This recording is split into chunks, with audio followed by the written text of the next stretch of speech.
दोस्तों हाल ही में मैंने 2017 में आई बंगाली हॉरर फिल्म सौब भूतरे देखी है और आज हम इसी मूवी की कहानी को जानेंगे और साथ ही साथ कुछ थियरीज पे भी बात करेंगे। अब वीडियो शुरू करने से पहले मेरी आप सभी से एक रिक्वेस्ट है कि अगर आपको वीडियो पसंद आती है तो वीडियो को लाइक और चैनल को सब्सक्राइब भी जरूर कीजिएगा। So now with that said, let's roll the intro.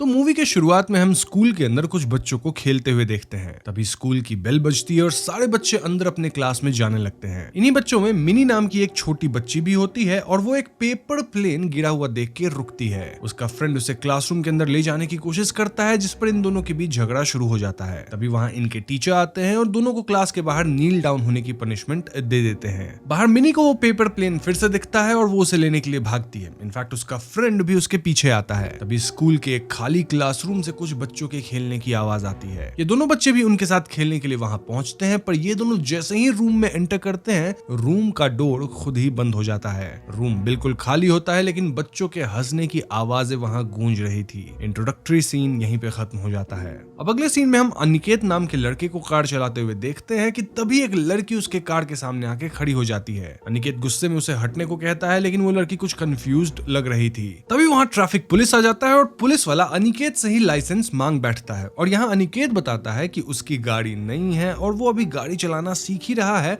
इसीलिए उसके पास लाइसेंस नहीं है। लेकिन पुलिस वाला उसकी बातों पे भरोसा नहीं करता क्योंकि वो लड़की वहां से गायब हो चुकी थी। वैसे में अनिकेत पुलिस वाले को फाइन भरता है और वहां से चला जाता है। इसके बाद वो एक पुरानी सी बिल्डिंग में जाता है जहाँ बाहर बोर्ड पे शौब भूतरे घोस्टली अफेयर्स लिखा हुआ था। हम देख पाते हैं कि वो बिल्डिंग काफी पुरानी और डरावनी लग रही थी और वहाँ कुछ एंटीक पेंटिंग्स भी रखे थे। घर की कंडीशन ठीक नहीं थी, बट वो काफी पुरानी जमाने की बनी हुई किसी जमींदार के आलीशान बंगले की तरह थी। अनिकेत वहां के केयर टेकर दयाराम को देखता है और उसे पूछता है कि मेन डोर क्यों खुला हुआ है। दयाराम डोर देखने जाता है और अनिकेत अंदर जाके कृपा बाबू से मिलता है। कृपा बाबू वहां एडिटर थे और वो लोगों को अपने ऑफिस बुला के भूत की कहानियां सुनाते थे। खैर अनिकेत से मिलने उसके पापा के पुराने दोस्त करीम अहमद आए थे और वो अनिकेत से उसके पापा के विल के बारे में पूछते हैं। यहाँ हमें पता चलता है कि अनिकेत के पापा शुभ भूतरे नाम का हॉरर मैगजीन चलाते थे और इस मैगजीन के लॉयल फैंस थे, बट अब वो एक फ्लॉप मैगजीन मानी जाती है। अनिकेत मैगजीन की प्रिंटिंग बंद करके वहां एक वेब डेवलपमेंट ऑफिस खोलने जा रहा था, लेकिन कृपा बाबू मैगजीन का बंद होना नहीं चाहते थे। यहाँ अहमद अनिकेत से कहता है कि वो बस अपने पापा की विल खोजे, जिसके बाद ये घर बेचने में और नया घर लेने में वो अनिकेत की मदद करेंगे। दरअसल उसी विल के अंदर उस घर की ओनरशिप डिटेल्स थी,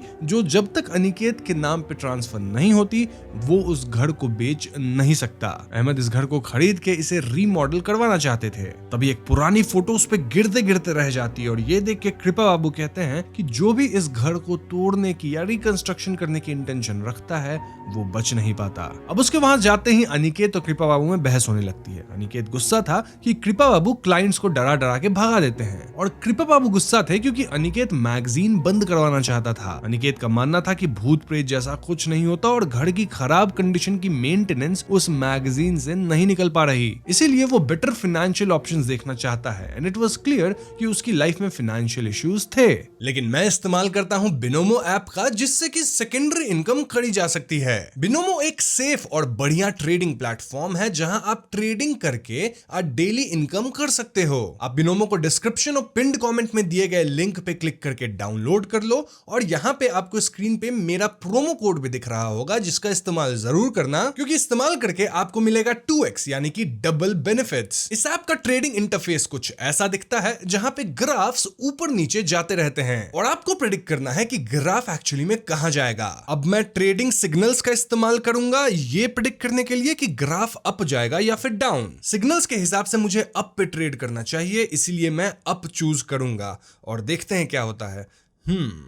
ओके, यहां मैंने कमाई कर ली है, मेरा प्रेडिक्शन सही निकला। सो यस, देखते ही देखते मैंने अर्निंग्स कर ली है। Now cherry on top, Binomo का जो विड्रॉल सिस्टम है वो बहुत ही अच्छा है, जहां एक क्लिक में पैसे आपके बैंक अकाउंट में। तो देर किस बात की, लिंक डिस्क्रिप्शन और पिन कमेंट में है, जिसका इस्तेमाल करके आप बिनोमो ऐप को जरूर डाउनलोड करो। और हाँ, स्क्रीन पे दिख रहे मेरे प्रोमो कोड को भी जरूर यूज करना ताकि आपके रिवॉर्ड्स 2x यानी कि डबल हो जाएं। कमिंग बैक टू स्टोरी, यहाँ अब वही लड़की आती है जो सुबह अनिकेत के कार के आगे आ गई थी। उसे देख के अनिकेत शॉक हो जाता है और अब हमें पता चलता है कि उस लड़की का नाम नंदनी है। वो कहती है कि अनिकेत के पापा ने उसे एक लेटर लिखी थी अनिकेत को देने के लिए। वो बताती है कि उसे ये लेटर 16 जनवरी 2016 को मिला था, बट अनिकेत कहता है कि उसके पिता की मौत तो 14 जनवरी को ही हो गई थी। नंदनी कुछ भी बोल नहीं रही थी और अनिकेत उस पर गुस्सा हो जाता है। उसे लगता है कि नंदनी उन्हें स्कैम करने आई है, लेकिन नंदनी बताती है कि शायद उसके पापा ने लेटर कुछ दिन पहले लिखी होगी, क्योंकि उसके पास ये लेटर काफी टाइम से है। वो काफी घबराई हुई होती है और बताती है कि उसे नहीं पता था कि ये अनिकेत के पापा नवीन बाबू का घर है। वो तो यहाँ बस वेब डिजाइनर के जॉब के लिए आई थी, पर यहाँ आके उसने वॉल पर नवीन बाबू की पेंटिंग देखी, इसीलिए उसने लेटर अनिकेत को दिया। नंदनी की बातें सस्पिशियस तो थी और वो इतनी घबराई हुई थी कि वो बुरी तरह स्टटर भी कर रही थी। ये सब देख के अनिकेत को उसकी किसी बात का भरोसा नहीं होता। उसे लगता है कि नंदनी जॉब लेने के लिए ये सब कर रही है, बट नंदनी का कहना था कि नवीन बाबू ने खुद उसे ये लेटर दिया था, बट उसके पास अनिकेत का एड्रेस नहीं था, इसीलिए उसने लेटर पहले नहीं भेजा। नंदनी बताती है कि उसे भूत दिखते हैं और इसलिए नवीन बाबू ने उसे अपने साथ काम करने का ऑफर दिया था। अब ये सुन के तो अनिकेत और भी नंदनी की बातें नहीं मानता और नंदनी वहां से जाने लगती है। वो अनिकेत से कहती है कि वो इस घोस्ट मैगजीन को बंद नहीं कर पाएगा, ऐसा नवीन बाबू का कहना है जो अभी इसी रूम में बैठे हैं। ये कह के वो वहां से चली जाती है। अब अगले सीन में हम कुछ लोगों को बात करते देखते हैं। दरअसल मूवी के स्टार्ट में हमने जो स्कूल देखा था ना, वहां रिपीटेड हॉन्टिंग्स होने की वजह से वो स्कूल बंद कर दिया गया था। स्कूल का ओनर और हेडमास्टर प्रत्योष बाबू इस बात से बहुत परेशान थे और स्कूल रीओपन करवाना चाहते थे, लेकिन गांव के सरपंच का कहना था कि स्कूल को रीओपन करने से भी वहां कोई नहीं आएगा। तभी इन लोगों को आइडिया आता है कि ये मिलके एक ओझा बुला सकते हैं, मतलब कुछ रिचुअल्स करवाने से शायद हॉन्टिंग्स भी खत्म हो जाए और गांव वाले फिर से बच्चों को यहाँ भेजना शुरू कर दें। अब प्रत्योष बाबू ये नहीं करना चाहते थे, क्योंकि वो एक एजुकेशन सेंटर में ऐसी अंधविश्वास वाली बात को बढ़ावा नहीं देना चाहते थे।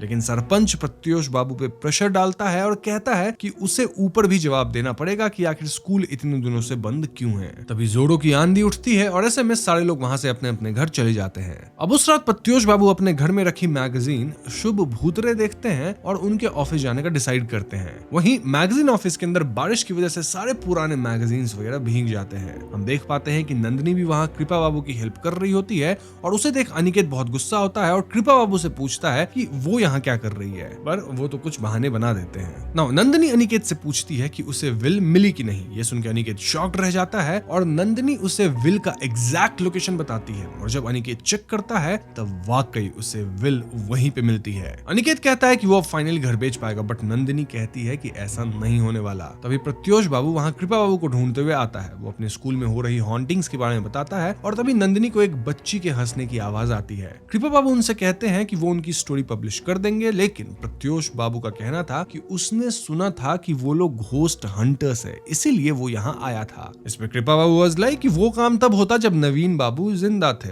अब नहीं हो सकता। प्रत्योष बाबू ये सुनकर बहुत डिसअपॉइंट हो जाते हैं और तभी अनिकेत उनसे कहता है कि उनके स्कूल में एग्जैक्टली क्या हुआ है वो सारी बातें बता दे। वो बताते हैं कि दो बच्चे एक क्लासरूम में खेलने गए थे, उसके बाद एक बच्चा वहां बेहोश मिला बट दूसरे की बॉडी मिली। हम समझ पाते हैं कि ये दो बच्चे मिनी और उसके दोस्त ही थे। अब ये सब बताते हुए प्रत्योष बाबू बहुत दुखी हो जाते हैं, क्योंकि ये स्कूल उनकी फैमिली की आखिरी निशानी थी और गांव में एजुकेशन का सोर्स भी, तो जाहिर सी बात है कि वो इसे बंद होते हुए नहीं देखना चाहते थे। ये सब सुन अनिकेत उन्हें दिलासा देता है कि वो लोग उनकी मदद करेंगे और प्रत्योष बाबू ये सुन के बहुत खुश हो जाते हैं और वहां से चले जाते हैं। अब कृपा बाबू अनिकेत की बात से गुस्सा होते हैं और उससे पूछते हैं कि वो ऐसे कैसे किसी को प्रॉमिस कर सकता है। इस पर अनिकेत कहता है कि उनके साथ नंदनी है जो भूतों को देख सकती है, तो वो लोग ये प्रॉब्लम आसानी से सॉल्व कर पाएंगे। अब दोस्तों हम समझ पाते हैं कि अनिकेत ये सब सिर्फ नंदनी को टेस्ट करने के लिए और उसकी असलियत सामने लाने के लिए कर रहा था। वो उसे ऑफिशियली हायर कर लेता है और तभी उसे नंदनी के हाथों में वही पेपर प्लेन दिखता है जो मिनी को मिली थी। अब अगले दिन अनिकेत विल्ले के अहमद से मिलता और काम शुरू करने को कहता है। देन कृपा बाबू अनिकेत को बताते हैं कि नंदनी फोन नहीं उठा रही। अनिकेत को लगता है कि वो डर के उन्हें अवॉइड कर रही है, इसलिए वो उसके हॉस्टल से ढूंढने जाता है। दूसरी तरफ विलेज में हम प्रत्योष बाबू को पेपर प्लेन्स बनाते हुए देखते हैं। उनका एक स्टूडेंट रॉबिन उनसे काफी नाराज था। उसका कहना था कि प्रत्योष बाबू ने हमेशा एजुकेशन को आगे बढ़ाया है और अंधविश्वास का खंडन किया है, फिर आज वो इन बातों में क्यों पड़ रहे हैं। यहाँ हमें पता चलता है कि उस इंसिडेंट को हुए 3 साल हो गए हैं। तभी रॉबिन कहता है कि उसने जो किया जानबूझकर नहीं किया। यहाँ इनकी बातों से हमें समझ आता है कि कुछ बात है जो प्रत्योष बाबू सबसे छिपा रहे हैं। नाउ कमिंग टू अनिकेत, वो वो हॉस्टल जा ही रहा होता है कि नंदिनी उसे रास्ते में ही मिल जाती है। वो नंदिनी को फॉलो करते हुए एक ग्रेवयार्ड में पहुंचता है। वहां उसे ग्रेवयार्ड का केयरटेकर मिलता है और अनिकेत उसे हॉस्टल का एड्रेस दिखाता है। तो केयरटेकर कहता है कि ये एड्रेस किसी हॉस्टल का नहीं बल्कि इसी ग्रेवयार्ड का है। अब इस पॉइंट पे सीन चेंज होती है और उस रात हम प्रत्योष बाबू को कुछ आवाजें सुनते हुए देखते हैं। वो स्कूल के ही एक रूम में रहते थे और वो उन आवाजों को फॉलो करते हुए उसी क्लासरूम में पहुंचते हैं। तभी उन्हें ब्लैक बोर्ड पर चौक से एक बड़ा सा पेपर प्लेन बना हुआ दिखता है। वो उसे मिटाने की कोशिश करते हैं, लेकिन तभी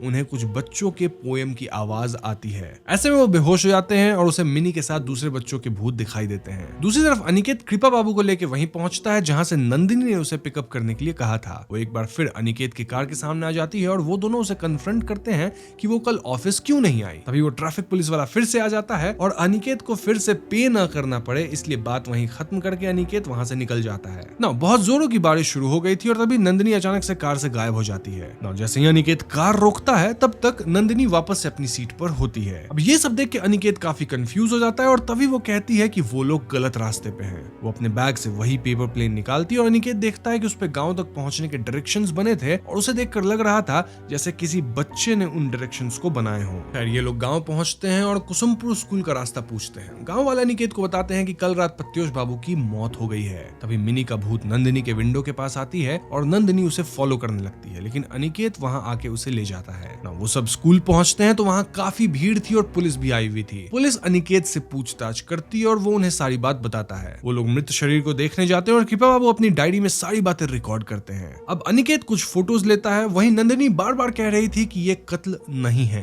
तभी रॉबिन वहां आता है और वो तीनों को काफी जज करता है। ना नंदिनी रॉबिन से पूछती है कि कल जब वो जा रहा था तो वो प्रत्योष बाबू को साथ लेके क्यों नहीं गया जब उसे पता था कि मेले की वजह से गांव में कोई नहीं होने वाला है। ये सुनकर रॉबिन वहां से चला जाता है और नंदिनी को स्कूल में फिर से मिनी दिखती है। अब रॉबिन अनिकेत और कृपा बाबू को प्रत्योष बाबू के रूम में ले जाता है। वहां अनिकेत नोटिस करता है कि 2013 के बाद के बैच के पिक्चर्स फ्रेम्ड नहीं थे। उन लोगों को उस रूम में काफी सारे पेपर प्लेन्स भी दिखते हैं। तभी अनिकेत को विंडो से नंदिनी दिखती है जो कहीं जा रही होती है। वो उसे फॉलो करता है और हम देखते हैं कि नंदिनी मिनी के भूत को फॉलो कर रही थी जो उसे ऊपर वाले फ्लोर पे ले जाती है। तभी मिनी अचानक से गायब हो जाती है और पीछे से अनिकेत वहां आता है। नंदिनी वहां एक रूम को दिखाते हुए उससे कहती है कि अंदर कोई लॉक्ड है, बट अनिकेत उसकी बातों पे ट्रस्ट नहीं करता। तभी वहां साधना आती है जो स्कूल की मिड डे मील की कुक थी। वो उनसे कहती है कि यहाँ कोई नहीं आता क्योंकि यहाँ भूत है। नंदिनी बताती है कि वो एक छोटी बच्ची को फॉलो करते हुए यहाँ आई थी। ये सुनकर साधना वहां से भाग जाती है। तभी कृपा बाबू भागते हुए आते हैं और बताते हैं कि उनके सारे नोट्स गायब हो गए हैं। अनिकेत उनसे पूछता है कि कैमरा कहाँ है और वो नंदिनी से कैमरा ढूंढने को कहता है। कृपा बाबू अनिकेत से कहते हैं कि उन्हें यहाँ से चले जाना चाहिए, पर अनिकेत कहता है कि इस गाँव में एक भी बच्चा नहीं है और ये बात उसे बहुत वियर्ड लग रही थी।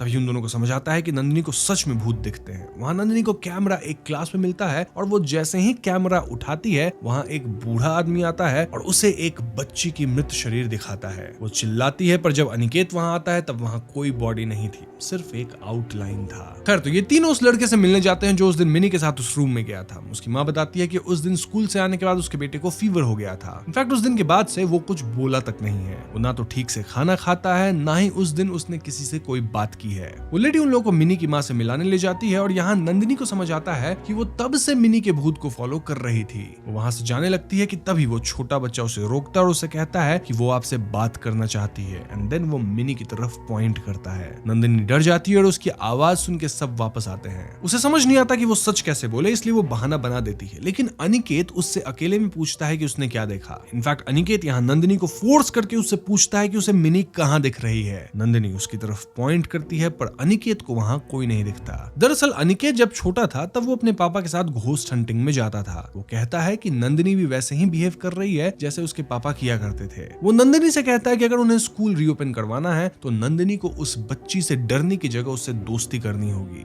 दूसरी तरफ मिनी के घर पे हम देखते हैं कि मिनी की माँ उसके जाने के बाद से डिप्रेशन में जा चुकी है और किसी से कुछ बात नहीं कर रही थी। मिनी के पापा गुस्से में उन सब से वहां से जाने को कहते हैं। वो कहते हैं कि पंचायत ने उन सबको चुप रहने को कहा है, स्पेशली जब से उन बच्चों की स्कूल में मौत हुई। इस पे अनिकेत पूछता है कि मिनी के अलावा और कौन से बच्चों की मौत हुई है। तो मिनी के पापा उन्हें बताते हैं कि पास्ट में स्कूल की टेरेस टूटी हुई थी और पूरे गांव से डोनेशंस लेके टेरेस को फिक्स किया गया था, लेकिन यहाँ कुछ पैसे की हेरा फेरी हुई थी और जिन लोगों ने टेरेस बनाने की रिस्पॉन्सिबिलिटी ली थी उन लोगों ने सस्ते में काम निपटा दिया। अब एक दिन हेडमास्टर प्रत्योष बाबू ने कुछ बच्चों को पनिश किया था ऊपर वाले रूम में। उस दिन बहुत जोरों की आंधी आई और बारिश हुई और जब प्रत्योष बाबू उस रूम में गए तो उन्होंने देखा कि बच्चे बुक्स के पेजेस की पेपर प्लेन्स बनाकर खेल रहे थे। वो उन पर काफी गुस्सा हुआ, उन्हें टेरेस पर पनिशमेंट देके लॉक कर दिए। तभी एक जोर की बिजली की वजह से पूरी टेरेस ही टूट गई और सारे बच्चे गिर गए एंड बच्चे समाप्त हो गए। तो हाँ, ये थी पास्ट की स्टोरी। और ये सुन के अनिकेत उनसे पूछता है कि उस दिन कितने बच्चे थे वहां। तभी मिनी की माँ अचानक बोलती है कि वो 4 बच्चे थे। इतना कह के वो वापस अपने काम में लग जाती है ना। सभी वहां से चले जाते हैं, पर मिनी की माँ अचानक हंसने लगती है और नंदिनी देखती है कि मिनी की भूत अपनी माँ से मिलने आई है। उसकी माँ नंदिनी से गाँव से चले जाने को कहती है। खैर, तो यहाँ से जाने के बाद तीनों रॉबिन के साथ उसके घर में लंच करते हैं, जहाँ अनिकेत उस एक्सीडेंट को मेंशन करता है। ये सुनकर रॉबिन एकदम फ्लस्टर्ड हो जाता है और बात टालने की कोशिश करता है। तभी नंदिनी उससे पूछती है कि उसने सस्ते में टेरेस क्यों बनवाया था, पर रॉबिन मना कर देता और कहता है कि कंस्ट्रक्शन उसने नहीं, उसके दोस्त की कंपनी ने किया था। नंदिनी कहती है कि उसने सैंड और सीमेंट के रेशियो में ऊपर नीचे किया था, लेकिन ये सुनकर रॉबिन भड़क जाता है। तभी नंदिनी उसके घर में पेपर प्लेन्स देखती है और नंदिनी अचानक से एकदम वियर्ड बिहेव करने लगती है। यहाँ नंदिनी रॉबिन से कहती है कि वो इन प्लेन्स को नहीं रख सकता क्योंकि ये उन बच्चों के प्लेन्स है और वो बच्चे इनसे खेलना चाहते हैं। ये कह के वो उनकी तरफ पॉइंट करती है, बट किसी को वहां कोई बच्चे नहीं दिखते। नंदिनी आउट ऑफ कंट्रोल हो जाती है और कहने लगती है कि अगर उन्हें उनकी प्लेन्स मिल जाएगी तो वो चले जाएंगे और वो किसी को हर्ट नहीं करेंगे। वो कहती है कि कोई एटलीस्ट उनके मौत के लिए सॉरी तो बोले। ये कह के वो फेंट हो जाती है। अब उस रात बहुत जोर की बारिश होती है और नंदिनी को हाई फीवर हो जाता है। डॉक्टर बताते हैं कि उसकी कंडीशन बहुत सीरियस है और उसे इमीडिएटली मेडिसिन चाहिए। तभी नंदिनी खुद में कुछ रिपीट करने लगती है और उस रात 12 बजे मिनी नंदिनी से मिलने आती है। उसे देख के नंदिनी डर जाती है, पर फिर भी वो उठकर उसके पास जाती है। मिनी उसे एक लेटर देती है और लेटर से नंदिनी को पता चलता है कि प्रत्योष बाबू टेरेस वाली बात को लेकर रॉबिन से काफी नाराज थे। वहीं अनिकेत की बात की जाए तो वो देखता है कि नंदिनी अपने रूम में नहीं थी, इसलिए वो उसे ढूंढते हुए जाता है। उसे बच्चों की आवाज सुनाई देती है और वो नंदिनी को देखता है जो मिनी को फॉलो करती हुई स्कूल के अंदर जा रही थी। मिनी नंदिनी को टेरेस पे ले जाती है और नंदिनी वहां से जंप करने ही वाली थी कि अनिकेत उसे बचा लेता है। तभी नंदिनी को फिर से उस लॉक्ड क्लासरूम से आवाज आती है। वो अनिकेत को उस क्लासरूम के लॉक को तोड़ने कहती है। अब क्लासरूम के खुलते ही वहां से एक तेज रोशनी आती है और अंदर सारे बच्चों के भूत थे और वो बॉक्स था जिसमें प्रत्योष बाबू ने उनके पेपर प्लेन्स को लॉक करके रखा था। नंदिनी के बॉक्स को बाहर निकालने से सारे बच्चे आजाद हो जाते हैं और स्कूल से बाहर निकलकर खेलने लगते हैं। नंदिनी बच्चों से पूछती है कि क्या वो इसलिए सफर कर रहे थे क्योंकि उनके टॉयज लॉक्ड थे। वो सारे पेपर प्लेन्स बाहर निकाल देती है और सारे बच्चे अपने अपने प्लेन्स लेके खेलने चले जाते हैं। इन शॉर्ट देखा जाए तो कहीं ना कहीं सबकी सोल्स को मुक्ति मिल जाती है और सभी गांव से चले जाते हैं। अब मिली के साथ जो लड़का रूम में लॉक हुआ था वो भी वापस नॉर्मल हो जाता है एंड एज प्रॉमिस्ड स्कूल वापस रीओपन हो जाता है। इन शॉर्ट हम कह सकते हैं कि सब कुछ ठीक हो गया। इसके बाद सीन कुछ दिन आगे शिफ्ट होती है और हम अनिकेत और कृपा बाबू को देखते हैं। यहाँ हमें पता चलता है कि मैगजीन की पिछले 1 मंथ में 1 लाख कॉपी सोल्ड हो चुकी है और इसलिए अनिकेत मैगजीन को बंद नहीं कर रहा। तभी कृपा बाबू नंदिनी को मेंशन करते हैं और अनिकेत से पूछते हैं कि वो कहाँ है। सीन यहीं पे कट हो जाता है। नाउ लास्ट सीन में हम रॉबिन को देखते हैं जो अब स्कूल का चेयरमैन बन चुका था। तभी उसे प्रत्योष बाबू की आवाज सुनाई देती है और डोर पे नंदिनी दिखती है जो उसे देखकर काफी क्रीपली स्माइल करती है। मूवी यहीं पे खत्म हो जाती है। तो दोस्तों ये थी शॉप भूतोरे मूवी की फुल स्टोरी और मूवी काफी सिंपल थी और इसमें assumptions के लिए ज्यादा स्पेस रखी नहीं गई है, लेकिन फिर भी मैं आपको एंडिंग को लेके एंड इन जनरल मूवी को लेके कुछ थियरीज बता देता हूँ। तो सबसे पहले मिस्ट्री तो यही है कि नंदिनी भूत थी या फिर वो ह्यूमन थी। दोस्तों मूवी में इस बात को क्लियरली मेंशन नहीं किया गया है, लेकिन फर्स्ट थियरी के हिसाब से नंदिनी एक ह्यूमन ही थी। मतलब वो ह्यूमन थी लेकिन एक बढ़िया मीडियम थी फॉर द घोस्ट, जो कि घोस्ट वगैरह को देख भी पाती थी। हाँ, वो थोड़ी सस्पिशियस थी, मगर जब उसे हाई फीवर होती है और डॉक्टर उसे देखने आते हैं तो उस सीन से ये प्रूव हो जाता है कि नंदिनी एक्चुअली में ह्यूमन थी। मतलब ह्यूमंस को ही फीवर होंगे। लेकिन मूवी ने इसे थोड़ा कॉम्प्लेक्स रखा है। कुछ चीजें हैं जो उसे सिर्फ एक नॉर्मल ह्यूमन मीडियम से ज्यादा बनाती हैं, जैसे उसका अचानक अनिकेत की कार के सामने आ जाना, देन कार से गायब हो जाना, फिर ग्रेवयार्ड का एड्रेस होटल के नाम पे देना इत्यादि। और एंड में रॉबिन को देखकर उसकी अजीब सी स्माइल भी कुछ और इशारा करती है। तो हो सकता है वो एक इंसान हो जिसकी साइकिक पावर्स बहुत स्ट्रांग हो, या फिर वो एक ऐसी आत्मा हो जो खुद को इंसान समझती हो। अब मूवी मेकर्स ने जानबूझकर इसे काफी एम्बिग्युअस रखा है ताकि हम लोग इसे गेस करते रहें। ऑल्दो एंडिंग सीन को देख के तो ये लग रहा है कि नंदिनी शायद रॉबिन के साथ गलत करेगी, गलत एज इन उसे पनिश करेगी, क्योंकि रॉबिन अब चेयरमैन बन चुका है स्कूल का और पास्ट में रॉबिन का दोस्त जो कॉन्ट्रैक्ट लिया था वो किस तरह का टेररिस्ट बनाया था ये हम सब जानते हैं। अब रॉबिन का उसमें हाथ था या नहीं ये हमें क्लियर नहीं किया गया है, लेकिन इट्स क्वाइट पॉसिबल कि रॉबिन का हाथ हो सकता है। ऑल्दो प्रत्योष बाबू इसमें नहीं थे, ये बात भी काफी क्लियर है। नाउ अनदर थिंग जो आप में से कुछ लोग सोच रहे होंगे कि अगर बच्चे सिर्फ आजाद होना चाहते थे तो उन्होंने हेडमास्टर प्रत्योष बाबू को क्यों खत्म किया। तो यहाँ मैं बता दूं कि प्रत्योष बाबू को उन बच्चों ने नहीं मारा। इनफैक्ट वो तो सिर्फ उन्हें ये मैसेज दे रहे थे कि उन्हें अपनी पेपर प्लेन्स वापस चाहिए। हेडमास्टर प्रत्योष बाबू की मौत सिंपली एक हार्ट अटैक से हुई थी। वैसे ये भी हो सकता है कि बच्चों का मैसेज उनके मनस पे गहरा आघात किया होगा और बच्चों के खत्म होने का जो ट्रॉमा था वो तो लिंगर कर ही रहा था और इसी ट्रॉमा के चलते वो चल बसे। नाउ कुछ और अनआंसर्ड क्वेश्चंस, उनकी थ्योरीज पे बात करते हैं। जैसे नंदिनी को नवीन बाबू का लेटर कैसे मिला और नवीन बाबू उसे कैसे जानते थे और लेटर उनके मरने के बाद की डेट का क्यों था। देखो, हो सकता है कि नवीन बाबू जो पैरानॉर्मल रिसर्चर थे उन्होंने नंदिनी जैसी साइकिक एबिलिटीज वाले लोगों पे रिसर्च की हो, या फिर उन्होंने मरने से पहले ही लेटर लिख दिया हो और उनकी आत्मा ने नंदिनी तक इस लेटर को पहुंचाने के काम किया। अब वैसे नंदिनी ये कही थी कि ये लेटर उसके पास काफी टाइम से था और नंदिनी के पास अनिकेत का एड्रेस भी नहीं था, तो हो सकता है कि ये सारी बातें सच हो, लेकिन फिर भी उसका शव भूतरे ऑफिस में आना काफी कोइंसिडेंशियल लगता है। या फिर हो सकता है नवीन बाबू ये सब तभी प्लान किए जब अनिकेत उस जगह को बेचने का सोचा। सो यस, ये भी काफी ओपन थियरीज है, इस पे हम अपनी अपनी राय बना सकते हैं। मैंने आपको सारी पॉसिबिलिटीज बता दी है, आप कमेंट से बताइएगा आप क्या बिलीव करते हैं। एक और बात, जब नंदिनी को क्लासरूम में कैमरा मिलता है तो एक बूढ़ा आदमी उसे बच्चे की मृत शरीर दिखाता है जो कि फिर गायब हो जाता है। अब वो बूढ़ा आदमी कौन था? वेल, शायद वो स्कूल का कोई पुराना केयर टेकर या टीचर का भूत हो, या फिर ये मिनी की बॉडी मिलने का एक साइकिक इंप्रेशन हो जो नंदिनी को दिखा। नाउ मिनी का जो एक दोस्त जो कि समाप्त नहीं हुआ था वो चुप क्यों हो गया था? देखो, वो लड़का जो मिनी के साथ उस क्लासरूम में गया था वो उस इंसिडेंट के बाद चुप हो गया था और बीमार रहने लगा था। ये एक टाइप का टिपिकल ट्रॉमा रिस्पॉन्स है जो शायद उस भूतिया अनुभव से और बढ़ गया होगा। लेकिन जब बच्चों की आत्माओं को शांति मिल गई जिससे वो इनडायरेक्टली कहीं ना कहीं कनेक्ट हो गया था आफ्टर दैट इंसिडेंट, तो देखा जाए तो ये बच्चा भी ठीक हो गया। और आखिर में शव भूतरे मैगजीन और बिल्डिंग का क्या फ्यूचर है? देखो, अनिकेत ने मैगजीन बंद करने का फैसला तो ले लिया था क्योंकि मैगजीन की सेल्स नहीं थी, लेकिन सेल्स एकदम से बढ़ गई और फिर अनिकेत सोचा कि नहीं, मैगजीन को हम चलने देंगे। कृपा बाबू ने भी चेतावनी दी थी कि जो भी उस घर को तोड़ने की कोशिश करता है वो समाप्त हो जाता है। हो सकता है मैगजीन की सक्सेस के पीछे भी कोई सुपरनैचुरल पावर ही हो जो अनिकेत को उसके काम का इनाम दे रही हो, या फिर ये सब एक मियर कोइंसिडेंस हो सकता है। अब आखिरी सवाल कि मिनी क्यों खत्म हो गई? अनफॉर्चुनेटली मूवी में इस बात को क्लियर नहीं किया गया है और मेरा बेस्ट गेस यही हो सकता है कि मिनी वहां गई थी और वो डर के खत्म हो गई, क्योंकि हम ये तो नहीं मान सकते कि बच्चों की घोस्ट मिनी के साथ ऐसा करी होगी, क्योंकि बच्चों को सिर्फ आजाद होना था। सो मिनी का कुछ अंडरलाइंग प्रॉब्लम होगा जिसकी वजह से वो खत्म हुई हो, क्योंकि मैं बच्चों पे तो दोष नहीं ही डाल सकता। अगेन, इस पे आप क्या सोचते हैं कमेंट्स में जरूर बताइएगा। और यहाँ मैंने सारे पॉसिबल अनआंसर्ड क्वेश्चंस को आंसर करने की कोशिश करी है। स्टिल अगर मुझसे कुछ मिस हुआ है तो आप कमेंट से मुझसे पूछ लीजिए,